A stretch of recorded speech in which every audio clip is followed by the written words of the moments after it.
안녕하십니까, 오투케어 홈서비스입니다.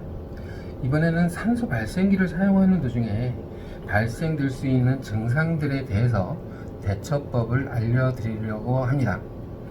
산소 발생기를 사용하는 중에 발생되고 있는 증상들이 있는데, 저희가 임대하여 산소 발생기를 사용하시는 환자분들이 자주 문의하시는 내용들 중 몇 가지만 소개하려고 합니다. 첫 번째로 가장 많이 문의하시는 증상은 산소 발생기는 지금과 같이 정상적으로 작동하고 있고 산소량을 올리거나 내려도 캐뉼라에 산소가 나오지 않는다고들 하십니다. 이럴 때 사용하시는 분들이 가장 먼저 확인하셔야 될 부분이 있습니다. 첫 번째는 산소 발생기를 켜있는 상태에서 조절기를 돌렸을 때 구슬이 움직이는지 확인하셔야 하고요. 만약 구슬이 지금과 같이 움직인다고 하면 가습기통에 멸균 증류수를 교체하면서 뚜껑이 정확히 닫혔는지 확인해 보시기 바랍니다. 지금과 같이 산소 배출구에 기포가 발생되지 않고 있습니다. 이런 현상일 것입니다.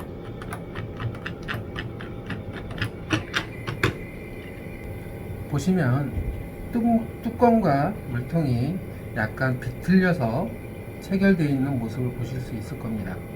이럴 때는 뚜껑과 물통을 다시 한번 열었다가 닫아주시고 기계에 다시 장착해 보겠습니다.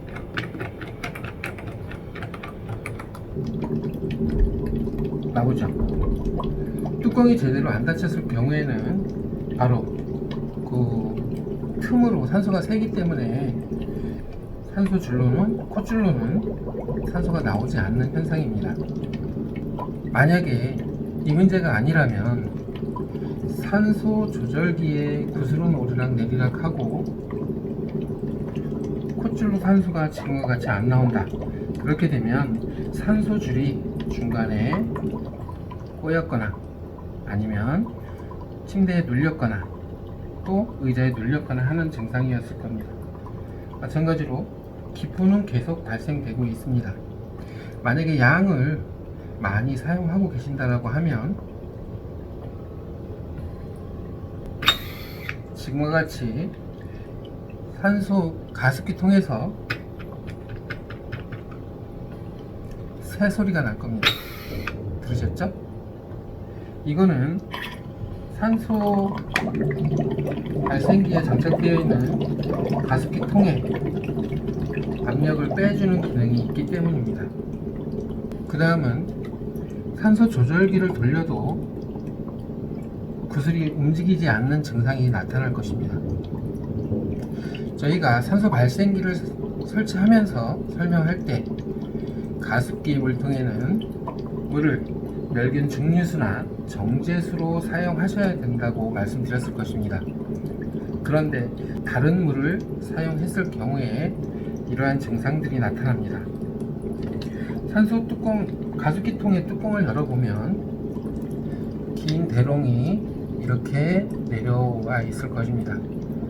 다른 물을 사용했을 때 대롱에 나타난 것처럼 하얀 가루 입자가 물과 반응하여 생기게 되는데, 이 가루들이 끝에 홈이 나 있는 부분을 막게 되어서 기계에서는 산소는 나오지만 배출구 부분이 나가는 산소량이 한정되어 있기 때문에 구슬이 움직이지 않게 되는 것입니다. 산소 발생기를 사용하실 때 멸균 증류수 또는 정제수 물을 꼭 사용하시고요. 그 외에 물을 사용하실 경우에는 차라리 물을 넣지 않고 사용하시는 것이 더 나으실 수도 있습니다. 모쪼록 산소 발생기를 사용하시는 환자분들이 안전하게 산소 발생기를 사용하시기를 기원하면서 일단 증상이 나타나는 두 가지에 대해서 말씀을 드렸습니다. 산소 발생기는 저장된 산소를 공급하는 것이 아니고 우리가 호흡하는 공기를 빨아들여 압축된 산소를 공급하는 방식이기 때문에 후면에 장착되어 있는 공기 흡입구가 막히지 않도록 주의하시고요. 기기 내부에는 압축용 컴프레셔가 되어 있어서 열이 발생합니다. 따라서 열 배출구도 막히면 안 됩니다. 물론 기기 내부에는 과열 방지 센서가 있어서 과열되면 차단되는 기능은 있지만 미리 사용하실 때 안전하게 사용하시는 게 좋을 듯 합니다. 기기 주변에는 30cm 정도의 공간을 띄워서 사용하시면 되고요. 아까 말씀드린 것처럼 뒷면에 흡입구에 위치하는 필터는 정기적으로 청소해 주시기 바랍니다. 산소 발생기는 사용하실 때 열이나 습기 또는 화염과 가까운 곳에 사용하지 마시고 정문의 처방에 따라서 의료용 목적으로만 사용하시기 바랍니다.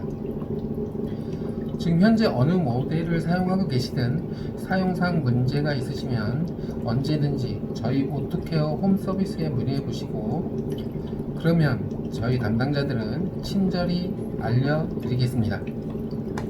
저희 오토케어 홈서비스에서 산소 발생기를 임대하시면 응급사태를 대비한 휴대용 산소통 오토케어 시리즈를 무료로 비치하여 드립니다.